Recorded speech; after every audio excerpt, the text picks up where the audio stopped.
신약 성경 282쪽 고린도전서 15장 12절에서 20절까지의 말씀을 교독하겠습니다. 그리스도께서 죽은 자 가운데서 다시 살아나셨다 전파되었거늘 너희 중에서 어떤 사람들은 어찌하여 죽은 자 가운데서 부활이 없다 하느냐. 만일 죽은 자의 부활이 없으면 그리스도도 다시 살아나지 못하셨으리라. 그리스도께서 만일 다시 살아나지 못하셨으면 우리가 전파하는 것도 헛것이요 또 너희 믿음도 헛것이며 또 우리가 하나님의 거짓 증인으로 발견되리니 우리가 하나님이 그리스도를 다시 살리셨다고 증언하였음이라. 만일 죽은 자가 다시 살아나는 일이 없으면 하나님이 그리스도를 다시 살리지 아니하셨으리라. 만일 죽은 자가 다시 살아나는 일이 없으면 그리스도도 다시 살아나신 일이 없었을 터이요.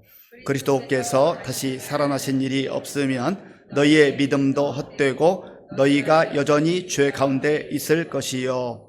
또한 그리스도 안에서 잠자는 자도 망하였으리니 만일 그리스도 안에서 우리가 바라는 것이 다만 이 세상의 삶뿐이면 모든 사람 가운데 우리가 더욱 불쌍한 자이리라. 그러나 이제 그리스도께서 죽은 자 가운데서 다시 살아나사 잠자는 자들의 첫 열매가 되셨도다. 아멘. 귀한 찬양 감사합니다. 우리 옆에 계신 분들, 앞뒤에 계신 분들 밝게 웃으면서 웃음을 꼭 선물로 주시면서 인사하시면 좋겠습니다. 반갑습니다. 잘 오셨습니다. 우리 교회 표로 인사하겠습니다. 우리는 함께 사랑하고 함께 용서하는 성령 공동체입니다. 우리 유튜브로 예배 드리는 분들도 함께 고백하면 좋겠는데요. 먼저 나 자신이 들을 수 있도록, 옆에 있는 분도 들을 수 있도록 예수님 부활하셨습니다. 예수님 부활하셨습니다. 오늘은 부활절로 하나님께 예배를 드리고 있습니다. 부활이라고 하는 뜻은 다시 산다는 걸 말하잖아요. 새로운 생명, 다시 사는 생명을 의미하는 것입니다. 오늘 부활절 새생명 축제로 해서 우리 연초부터 기도하고 또 함께 전도하고 초청하고 이렇게 했는데 몇 분이 오셨는지 많이는 오시지 못한 것 같지만 그래도 몇 분이 오신 것 같습니다. 저도 이번에 기도하면서 초청장을 8분에게 전해드렸어요. 그런데 그 중에 이제 한 분 오셨습니다. 한 분 오셨고 7분은 이제 또 다음 기회를 또 엿보면서 제가 기도하고 또 찾아가고 그렇게 초청하려고 합니다. 여러분들도 그동안에 기도하고 또 권했지만 오늘 오지 못했다 해서 낙심하지 말고 끝까지 소망 가운데 그 한 생명을 마음에 품고 기도할 수 있는 저와 여러분들이 될 수 있기를 바랍니다. 저는 부활절이 이 봄에 있다는 게 얼마나 좋은지 몰라요. 제가 베트남에서 1년, 아프리카에서 한 15년 이렇게 살아봤는데 봄, 여름, 가을, 겨울 이 사계절이 뚜렷하게 있다는 게 참 너무 행복한 일입니다. 지난 겨우 내내 앙상한 가지를 바라보면서 의레이 봄이 되면 또 새싹이 나겠지, 꽃이 피겠지라고 생각은 했지만 정말 때가 되면 하나님의 기가 막힌 그런 솜씨로 온 대지가 생명이 약동하는 것을 보게 됩니다. 제가 새벽기도 마치고 때로는 걷기도 하고 조금씩 뛰는 연습도 좀 해보고 있고요. 또 자전거를 탈 때도 있는데 제가 여러분들에게 좋은 정보를 알려드리겠습니다. 이미 저보다 더 잘 아실 수 있겠지만 백석천을 향해서 이렇게 가다가 저기 발곡역에 가면 중랑천이 나옵니다. 거기서 오른쪽으로 가면 아주 벚꽃이 만발해 있습니다. 그래서 오늘 점심 드시고 오후에라도 시간 되시면 거기 가서 꽃 구경을 하시면 좋을 것 같아요. 거기까지 가기 나는 힘들다 하는 분들은 더 가까운데 꽃 구경할 때가 있습니다. 직동공원에 가시면은 정말 꽃이 아름답게 만발해 있어요. 거기도 아직 만개라고 할 수는 없지만 벚꽃이 아름답게 피어 있습니다. 그리고 제가 몇 년 전까지는 사패산을 이렇게 좀 오르락 내리락 하면서 진달래꽃을 즐겼습니다. 그리고 저만 보기 너무나 아까워서 우리 교직원들 함께 거기 갑시다 해서 올라가는데 막 힘겨워하는 분이 있어요. 그러면 괜히 내가 이분들까지 데리고 와서 힘들게 하나 했는데요. 이제 거기까지 안 올라가도 괜찮습니다. 저도 이제 다리가 아파서 재활 훈련하면서 지금은 이제 경사진 곳을 잘 못 다니거든요.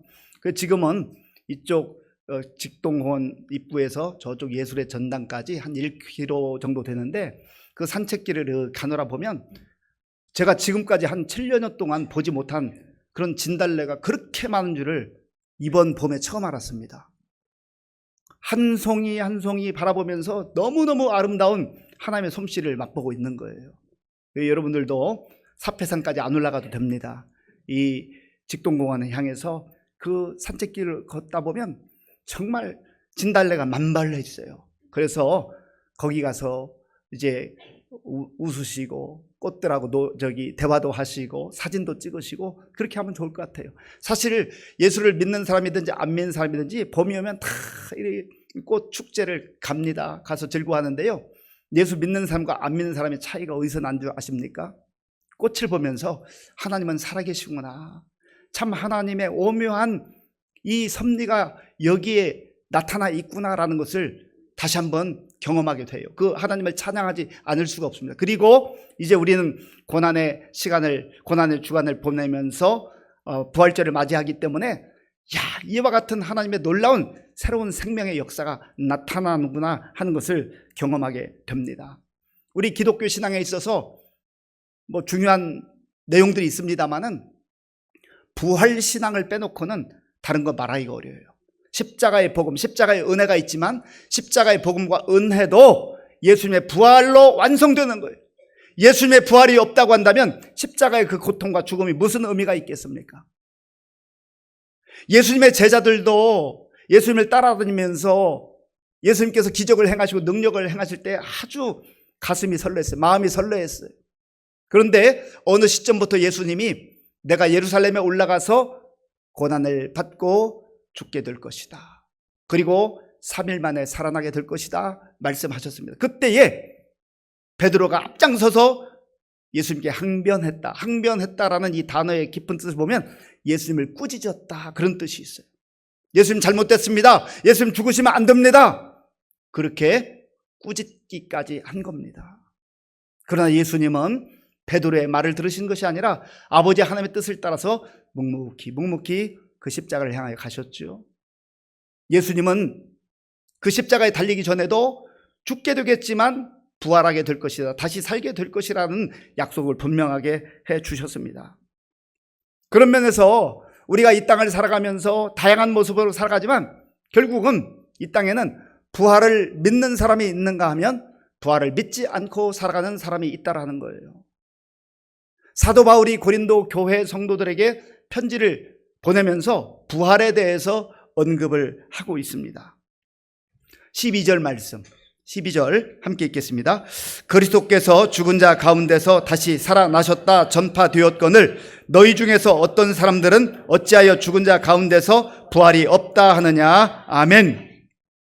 그리스도께서, 예수님께서 죽은 자 가운데서 다시 살아나셨다, 부활하셨다 라고 전파했는데 믿는 사람이 있는가 하면 믿지 않는 사람도 있었다라는 거예요.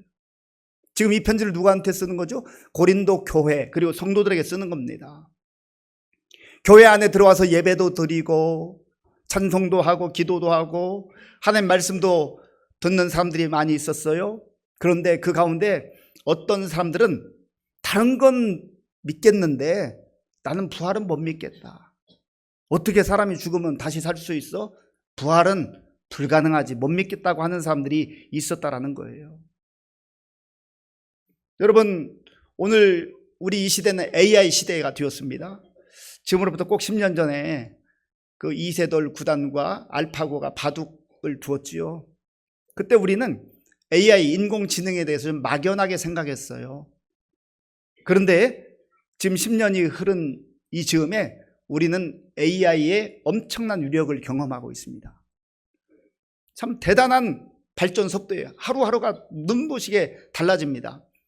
그래서 이 AI를 활용해서 유익을 많이 얻기도 하고 또 시간을 절약하기도 합니다. 그런데 이 AI 기능 중에 다 좋은 것만 있는 게 아니에요. 여기에 할루시네이션이라고 하죠. 거짓 정보를 흘려요. 거짓 정보를 슬그머니 이렇게 알려줍니다. 그런데 이것이 거짓인지 진짜인지를 분별할 수 없는 사람은요, 그 진짜인 줄 알고 믿는단 말이에요. 그래서 이 AI 시대에 우리가 잘 갖춰야 될 실력 중에 하나가 분별하는 거예요. 이게 진짜인지 가짜인지. 우리 인생도 마찬가지입니다. 우리 인생이 지금 바울이 선포하는 것처럼 예수님 부활하셨다고 그렇게 선언하는데, 전파하는데, 이게 진짜 뉴스이면 어떻게 될 것인가? 이 빅뉴스죠. 아주 속보 중에 속보죠. 대단한 뉴스입니다. 그런데 예수님의 부활의 이 소식을 마치 가짜 뉴스인 것처럼, 아이고, 그런 소식이 다 있어. 사람이 죽으면 끝이지. 이렇게 생각한다라는 거예요. 지금 바울이 고린도 교회 성도들에게 질문한 것이 이것입니다. 너희들이 예수님께서 다시 살아나셨다고 하는 이 놀라운 빅뉴스를 듣고도 어찌 부활이 없다고 생각하느냐, 없다고 그렇게 믿고 살아가느냐는 거예요. 바울은 그들에게 왜 부활에 대해서 알지 못하느냐, 부활에 대해서 왜 이해하지 못하느냐 그렇게 묻지 않아요. 왜 믿지 못하느냐, 왜 믿음이 없느냐, 믿음을 말하고 있는 겁니다. 믿는다라고 할 때 이 단어는 라틴어로 크레도라고 합니다. 크레도라고 하는 이 단어 속에는 내 하나밖에 없는 심장을 내가 믿는다고 고백하는 그 대상에게 맡기는 거예요. 하나밖에 없는 심장이라고 하는 의미는 내 생명이라는 의미이고 내 인생 전체라고 하는 의미입니다. 여러분, 우리가 정말 소중하다고 여기는 물건 아무한테나 맡기지 않잖아요. 어디 보관소에 잘 맡기든지 아니면 금고 속에 넣어놓든지 그렇게 하는데, 내 심장은 누가 맡아줘요? 내 인생 누가 맡아줘요? 누가 책임져줘요? 아무도 책임질 수 있는 사람이 없어요. 그럴 능력이 안 돼요. 내가 내 주먹을 믿는다, 내 능력을 믿는다고 하는데 자기 능력이 어느 정도인데요? 자기 주먹이 어느 정도인데요? 어리석은 그런 고백인 것이지요. 그런 면에서 저와 여러분들이 부활을 믿고 살아가는가, 나에게는 부활 신앙이 있는가, 이것을 깊이 오늘 이 예배 시간을 통해서 확인해야 한다라는 거예요. 세상의 수많은 지식, 정보를 알고 살아가면서도 가장 중요한 부활에 대한 소식을 알지 못하고 믿지 못하고 내 마음대로 내 생각대로 살아가는 인생이 있다면 가장 어리석은 인생으로 전락하고 말 것이기 때문에 그렇습니다. 바울은 고린도 교회 성도들에게 부활이 없다고 생각하는 사람들에 대해서 계속 설명해 나가고 있습니다. 13절 말씀 제가 읽겠습니다. 13절. 만일 죽은 자의 부활이 없으면 그리스도도 다시 살아나지 못하셨으리라. 아멘. 부활이 없다고 한다면 예수의 부활도 없었다는 거죠. 죽으면 끝이지 무슨 부활이 있어 라고 그렇게 믿고 사는 사람들은 당연히 예수의 부활을 인정하지 않습니다. 그러니까 자기 부활에 대해서도 받아들이지 못하는 거예요. 죽으면 끝이라고 생각하는 겁니다. 그런데 더 심각한 문제가 있습니다. 14절 말씀, 우리 14절을 함께 읽겠습니다. 그리스도께서 만일 다시 살아나지 못하셨으면 우리가 전파하는 것도 헛것이요 또 너희 믿음도 헛것이며. 아멘. 예수 그리스도께서 만일 살아나지 못했다고 한다면, 부활이 가짜 뉴스라고 한다면 우리가 전파하는 것 다 헛된 일이라는 거예요. 우리가 믿는다고 하는 그 믿음도 다 헛된 일이라고 하는 겁니다. 그렇잖아요. 여기 헛된 일이라고 하는, 헛되다라고 하는 이 단어는 헬라어로 케노스라고 하는 단어예요. 케노스. 이 케노스라고 하는 단어의 의미는 비어있다라는 뜻이에요. 비어있다. 내용이 없다라는 뜻이에요. 또 조금 더 확대된 범위는 허무맹랑하다라는 뜻이 있어요. 그러니까 내용도 없어요. 다 비어있어요. 그리고 허무맹랑한 이야기인데 껍데기만 요란하다는 거예요. 포장지만 화려하다라는 거예요. 우리의 믿음이 내 생명을 걸고 내 인생을 걸고 그렇게 믿는다고 하는데 그게 내용도 없고 아무런 의미가 없는 허무맹랑한 이야기라고 한다면 그거야말로 참 얼마나 우스꽝스러운 인생이 되겠습니까? 그렇잖아요. 어느 누가 헛된 것을 위해서 자기 인생을 다 바치기를 원하겠습니까? 자기 생명을 바치기를 원하겠습니까? 부활이 있다는 걸 믿기 때문에, 확신하기 때문에 자기 생명도 인생도 다 걸고 사는 것 아니겠어요? 그리고 바울은 만약에 그것이 정말 헛된 일이라고 한다면, 내용이 없는 것이라고 한다면, 허무맹랑한 이야기라고 한다면 우리는 가짜 뉴스를 전하는 거짓 증인에 불과할 것이라고 말합니다. 15절 말씀에 그 내용이 있는데 15절은 제가 읽겠습니다. 또 우리가 하나님의 거짓 증인으로 발견되리니 우리가 하나님이 그리스도를 다시 살리셨다고 증언하였음이라. 만일 죽은 자가 다시 살아나는 일이 없으면 하나님이 그리스도를 다시 살리지 아니하셨으리라. 아멘. 계속해서 그리스도가 만약 다시 살지 않았다고 한다면, 부활하지 않았다고 한다면 우리는 거짓 증인, 내가 거짓 증인이 되었을 것이다. 가짜 뉴스, 거짓된 뉴스로 자기도 속아 넘어가고 다른 사람을 미혹하게 하는 그런 불쌍한 인생으로 전락하고 말았을 것이라고 하는 겁니다. 17절 말씀, 그리스도께서 다시 살아나신 일이 없으면 너희의 믿음도 헛되고 너희가 여전히 죄 가운데 있을 것이요. 아멘. 그래서 바울은 이렇게 계속해서 설명해 나가면서 그동안 예수 믿다가 죽은 사람들이 있다는 거예요. 이 당시에 예수 믿다 죽은 사람들 중에 상당히 많은 수가 박해를 받고 또 고난을 당하고 돌팔매질 당하고 심지어 사자밥이 되기도 하고 불에 태워져서 죽기도 했습니다. 예수 믿는다는 이유 때문에, 믿음 때문에 그런 안타까운 일들을 경험했어요. 그러면 그렇게 예수 믿다 죽은 사람은 완전히 망한 인생이다, 세상에서 가장 잘못 산 인생이다라는 것이지요. 그리고 바울을 비롯해서 이 고린도 교회 성도들뿐만 아니라 곳곳에 예수 믿는 사람들이 있었는데, 그럼 그 사람들은 어떤 상태이겠는가? 지금 가장 불쌍하게 살아가고 있는 그런 사람들로 전락하고 말 것이다 라고 하는 것이죠. 19절에 그 내용이 있어요. 19절 우리 함께 읽겠습니다. 만일 그리스도 안에서 우리가 바라는 것이 다만 이 세상의 삶뿐이면 모든 사람 가운데 우리가 더욱 불쌍한 자이리라. 아멘.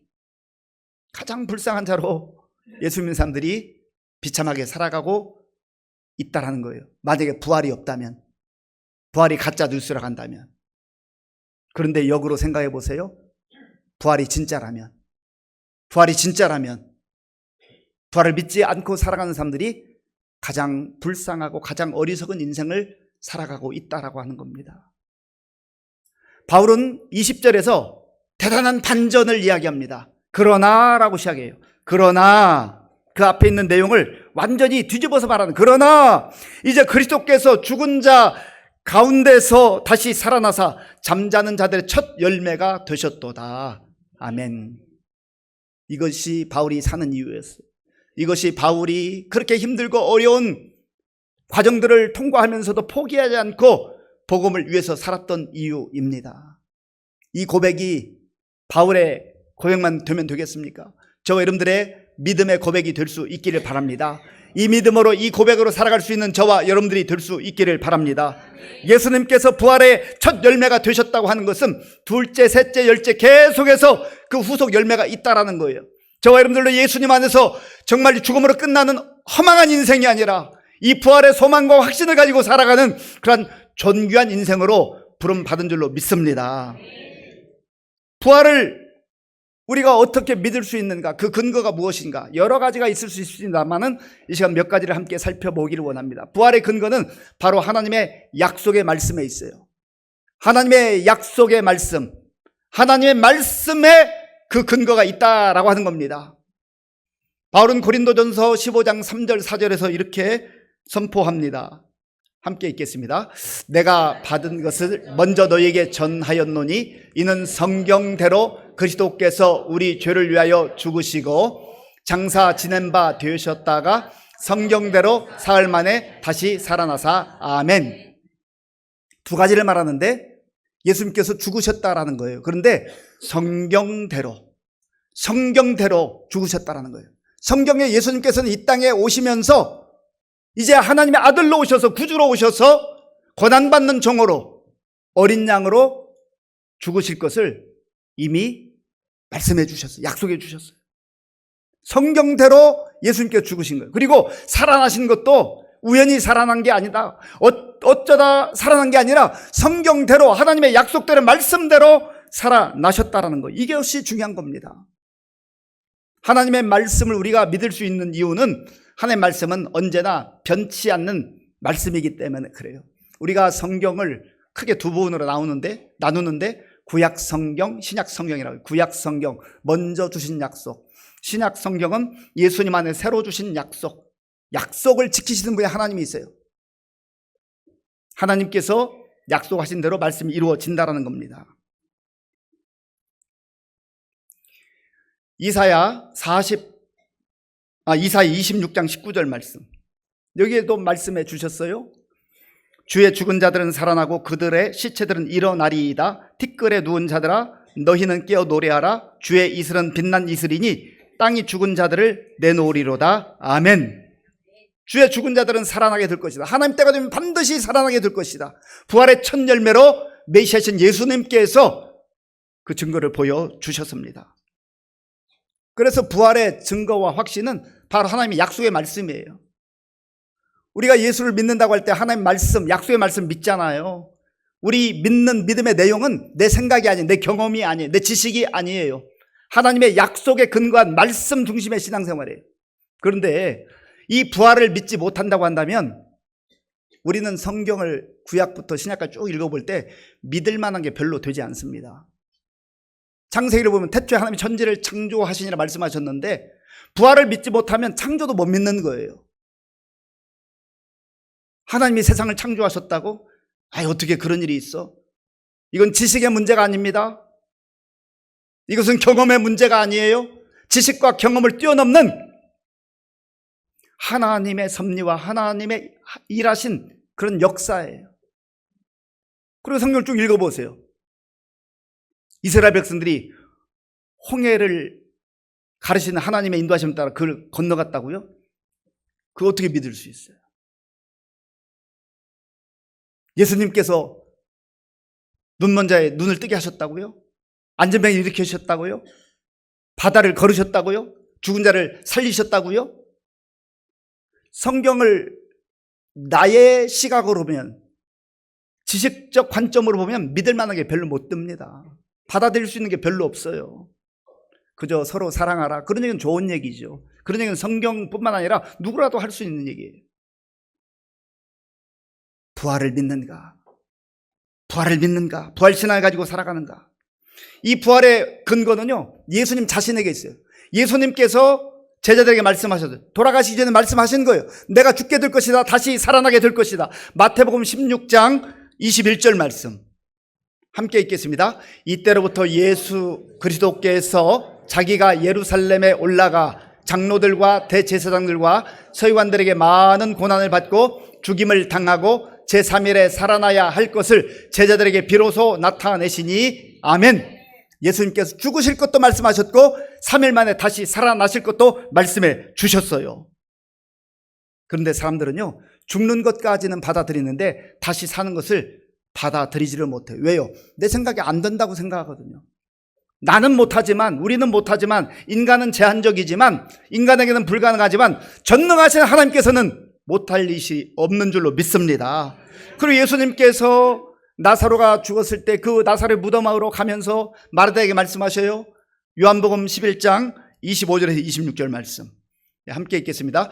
예수께서 이르시되 나는 부활이요 생명이니 나를 믿는 자는 죽어도 살겠고 무릇 살아서 나를 믿는 자는 영원히 죽지 아니하리니 이것을 네가 믿느냐? 아멘. 이 세상에 어느 누가 나는 부활이요 생명이요 이렇게 선포한 사람 아무도 없습니다. 예수님 이외에 설령 누가 선포한다고 해도 그걸 증명해낸 사람은 없어요. 그런데 예수님께서는 인간이 가장 절망적인 상태에 있는 나사로의 무덤 앞에서 나는 부활이요 생명이다 말씀하셨습니다. 그리고 마르다에게 묻습니다. 그리고 오늘 이 시간 저와 여러분들에게 묻습니다. 이것을 네가 믿느냐? 이것을 내가 믿느냐? 예수님은 우리에게 너 이거 알고 있니? 너 이거 이해하니? 그렇게 묻지 않아요. 이것을 믿느냐? 믿음의 문제라는 거예요. 이 주님의 약속의 말씀을 붙들고 이 부활의 확신을 가지고 믿음으로 살아가는 인생이 가장 복된 인생인 줄로 믿습니다. 그리고 부활의 근거는요, 예수님의 제자들의 삶을 통해서 우리가 살펴볼 수 있어요. 예수님이 가야바 법정에서, 빌라도 법정에서 그 고난 당하고 이제 십자가를 지시기 직전에 제자들은 무서워서 다 도망쳐 버렸습니다. 그렇게 큰 소리 치던 베드로조차도 나 예수님 모른다 3번 부인하고 도망쳐 버렸습니다. 그런데 부활하신 예수님이 그들을 찾아오셨어요. 제자들을 만나 주셨어요. 마리아를 만나 주셨어요. 그리고 이들이 어떻게 변화되기 시작합니까? 숨어있던 이들이, 두려움과 불안 가운데 떨던 이들이 성령의 충만한 능력을 덧입고 이제는 목숨을 내걸고 복음을 전합니다. 그 실제적으로 사도 요한 이외에는 나머지 제자들은 다 복음을 전하다가 순교를 당했습니다. 그래도 그들은 두려워하지 않았어요. 왜 그렇습니까? 부활의 예수를 만났기 때문에 그래요. 무엇보다도 부활의 근거가 될 수 있는 게 사도 바울의 변화입니다. 이 편지를 누가 쓰고 있어요? 바울이 쓰고 있잖아요. 바울은 예수를 만나기 전에, 예수를 믿기 전에 그는 그리스도인들을 핍박하고 죽이는데 앞장섰던 사람입니다. 교회를 완전히 멸망시키겠다, 그렇게 살아가던 사람이에요. 그런데 다메섹으로 가던 그 여정에 예수님께서 사도 바울을 만나 주셨어요. 사울아 사울아 네가 어찌하여 나를 핍박하느냐. 그 다메섹 여정에서 사울을 일컫던 바울이 부활의 예수를 만난 거예요. 예수님은 살아계시구나, 예수님은 부활하셨구나. 그 부활의 예수를 만난 다음에 이 바울의 인생은 완전히 변화되는 거예요. 복음을 위해 살았어요. 힘들고 어렵고 박해를 당하고 죽을 고비를 넘겼지만, 그리고 끝끝내 그는 로마 감옥에서 순교의 제물로 바쳐졌지만 내가 예수 잘못 믿었다, 내 인생 망했다, 그렇게 말하지 않았습니다. 사도 바울이 이제 죽기 전에, 순교하기 전에 쓴 마지막 편지가 디모데 후서인데요, 거기에 자기의 심경을 고백하고 있습니다. 죽기 바로 직전이에요. 디모데 후서 4장 6절에서 8절까지 함께 읽겠습니다. 전제와 같이 내가 벌써 부어지고 나의 떠날 시각이 가까웠도다. 나는 선한 싸움을 싸우고 나의 달려갈 길을 마치고 믿음을 지켰으니 이제후로는 나를 위하여 의의 면류관이 예비되었으므로 주 곧 의로우신 재판장이 그 날에 내게 주실 것이며 내게만 아니라 주의 나타나심을 사모하는 모든 자에게도니라. 아멘. 나의 떠날 시각이 가까웠도다. 내가 이제 머지않아 죽게 됐다는 것을 알게 됐어요. 그때에 바울은 너무나 탐대합니다. 내가 떠날 시각이 가까웠다. 그러나 나는 선한 싸움을 싸웠고 믿음을 지켰고 나의 달려갈 길을 다 마쳤다. 그리고 그 다음 고백이 더 중요해요. 이제후로는 죽은 이후에는 그 말이에요. 죽고 끝났으면 거기서 끝났어야 되죠. 이제후로는 하나님께서 나를 위하여 의의 면류관을 예비하셨다. 그 의의 면류관을 바라보는 거예요. 죽음 앞에서 그 의의 면류관을 바라보는 거예요. 거기에 확신이 있는 거예요. 거기에 능력이 있는 거예요. 부활의 소망을 가지고 있는 거예요. 저 여러분들은 어떻습니까? 우리를 가장 힘들게 하고 가장 절망에 빠뜨리는 게 죽음이에요. 인간이 해결할 수 없는 게 죽음입니다. 앞으로 아무리 과학기술이 발달해도 뭐 대단한 일을 할 것 같지만 죽음의 문제는 해결할 수가 없습니다. 그때에 우리는 부활신앙을 가지고 살아갈 것인가, 아니면 그저 이 땅의 모든 인생으로 끝난다라고 그렇게 살아갈 것인가. 제가 콩고민주공화국에서 선교사로 사역을 할 때에 차가 고장나가지고 한 8개월 동안 많은 어려움을 겪었습니다. 그 와중에 뭐 대중교통을 이용하기도 하고 이렇게 했었는데 참 많은 어려움들이 있었어요. 그러다가 택시를 탔는데 3인조 강도였습니다. 경찰을 사칭한 그 강도들이 저를 위협했습니다. 한 사람은 저를 양쪽 손으로 아주 거장한 그 체구를 가진 사람인데 꽉 붙들고 있고, 한 사람은 칼로 저를 죽이겠다고 협박을 했습니다. 그 순간에 수많은 생각들이 오가는 거예요. 내가 여기 와서 이러다 죽는구나, 죽을 수 있겠구나. 순간적으로 생각했습니다. 하나님, 제가 여기서 죽으면 어떻게 되는 거죠? 그때 제 마음속에 죽으면 뭐 어떻게 돼? 하나님 나라 가는 거지, 천국 가는 거지. 가장 힘든 순간에, 가장 어려운 순간에 내가 죽으면 가족들이 어떻게 될까? 너무 무거운 짐을 남기고 가는 건 아닌가라는 그런 생각이 들었습니다마는, 가장 본질적 질문, 가장 힘들고 어려운 순간에 나는 하나님 품에 안긴다, 나는 부활의 소망이 있다, 확신이 있다, 그런 마음을 확인하게 됐습니다. 사랑하는 성도 여러분, 우리가 이 부활신앙이 진짜임을, 우리의 가장 유일한 소망임을 꼭 기억하셔야 됩니다. 부활 소망 없이, 부활 신앙 없이 그냥 이 땅에서 열심히 살다가 세월이 흐르면 그저 늙어가고 병들고 죽는다고 하는 것으로 끝난다고 한다면 우리에게 아무런 희망이 없잖아요. 소망이 없잖아요. 그보다 더 허망한 인생이 어디 있습니까?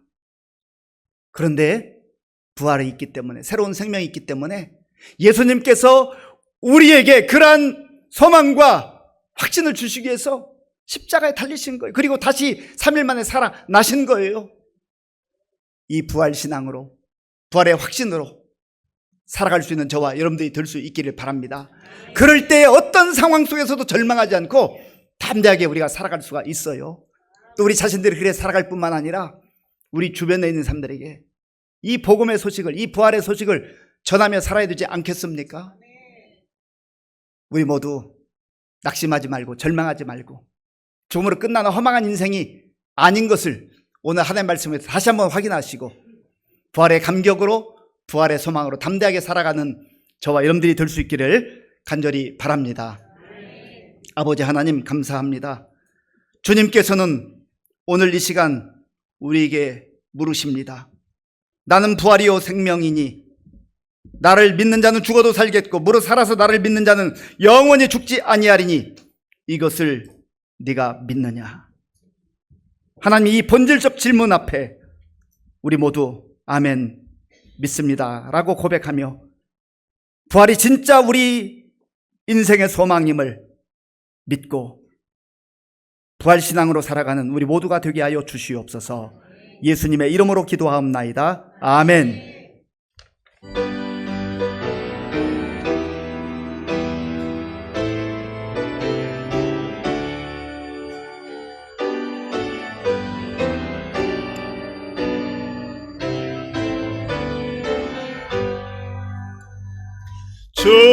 즐겁도다 이날 세세에 할 말 사망 권세 깨고 하늘이 열려 죽은 자가 다시 살아나와서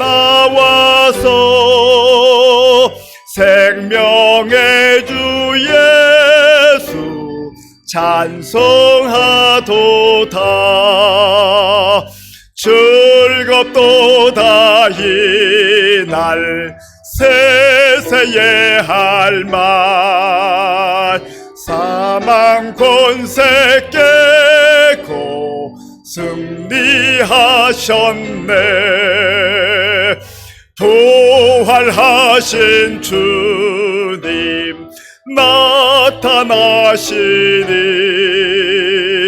천지 만물 모두 새 옷 입었네. 츠만발하고 잎이 후거져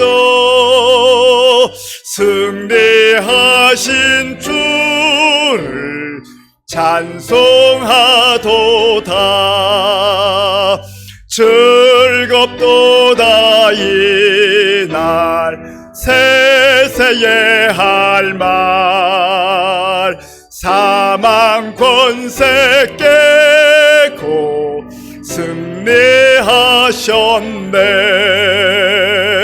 생명의 주 예수 조금 이기고 무덤 문을 열고 살아나셨네. 주의 말씀대로 이루어져서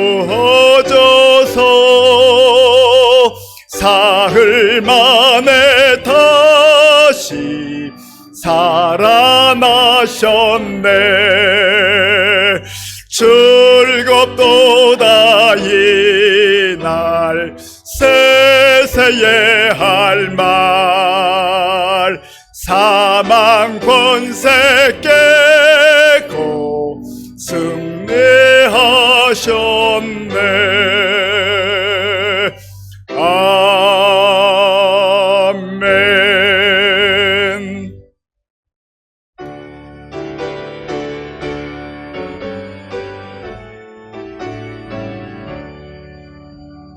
내게 있는 모든 것을 주를 위해 드리네. 주의 성령 충만하게 내게 내려주소서. 주께 드리네.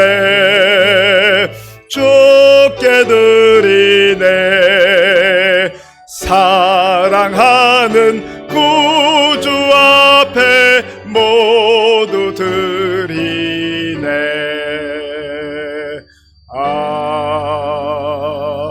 아멘. 아버지 하나님 감사합니다. 우리에게 새 생명을 주시고 또 날마다 새 은혜를 부어주셔서 감사합니다. 우리에게 주신 은혜 가운데 구별하여 주일헌금 11조 감사헌금을 믿음으로 정성으로 드려오니 기쁘게 받아주시고 이 물질이 사용되는 곳마다 예수님의 부활의 복음이 전파되게 하여 주시옵소서. 우리 성도들 가운데에 믿음이 연약해져서 주저앉아 있는 분들, 허덕이는 분들 다시금 부활 신앙으로 부활 믿음으로 소망 가운데 일어나게 하여 주시옵소서. 연로하신 어르신들, 또 질병에 어려움 가운데 투병 중에 있는 분들 주께서 위로해 주시고 말씀으로 새 힘을 주시며 치료 과정 가운데 친히 간섭하셔서 치료에 놀라운 역사들이 나타날 수 있도록 인도하여 주시옵소서. 자녀 양육을 위해서 기도하며 학업을 위해서 또 결혼을 위해서 출산을 위해서 또 경제적 형편을 위해서 여러 가지 생활의 필요를 따라 기도하는 우리 성도들 주께서 가장 적정한 때에 가장 좋은 것으로 채워주실 줄로 믿습니다. 곳곳에 벌어지고 있는 전쟁이 속히 끝나게 하시고 군복무율이 청년들을 지켜주시며 지금도 어려운 때에 세계 곳곳에 나가 복음을 증거하는 선교사님들 하나님 능력의 정중에 붙잡아 주옵소서. 예수님의 이름으로 축복하며 기도하옵나이다. 아멘.